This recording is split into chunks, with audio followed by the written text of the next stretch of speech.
A blessed and holy Easter season to all of you. Gratefully, the Easter season lasts 50 days, so we have 50 days of resurrected glory to ponder and celebrate and pray in a deeper way the implications of the resurrection of Christ from the dead. How telling that Lent is 40 days, Easter is 50, just to emphasize that the triumph of Christ and the power of grace and salvation offered to us is most powerful and most effective, and really the meaning of our life. So the gospel for this Thursday of Easter week comes from the Gospel of Luke, right at the very end.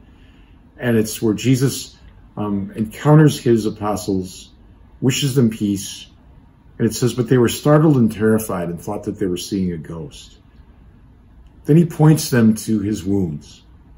And he eats a piece of fish in front of them to show that he's not simply a figment of their imagination. He's not simply a spirit, that it's truly him in his resurrected life, including his resurrected body. And that brings up an important point, that the resurrection of Jesus from the dead is not simply a subjective experience. It's not just wishful thinking.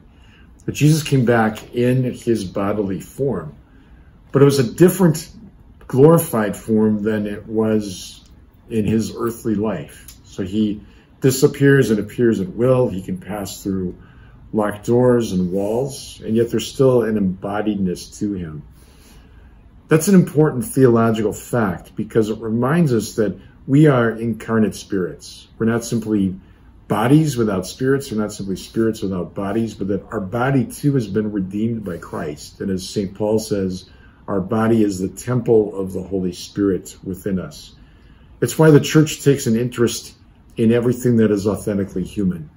It's why we run the largest educational, charitable, and healthcare system in the world, because we see ourselves as Catholics as servants of the dignity of the human person, because our embodiedness, our humanity has achieved a greater dignity than we even had in the beginning. Number one, because of the incarnation, Jesus assuming, the Son of God assuming our flesh, but also because of his resurrected body. So we're called to live already this glorified life. And it's why every person deserves the right to life, deserves respect, nurture, and care, deserves the gifts of being a child of God. All of that because Jesus Christ rose from the dead in his embodiedness.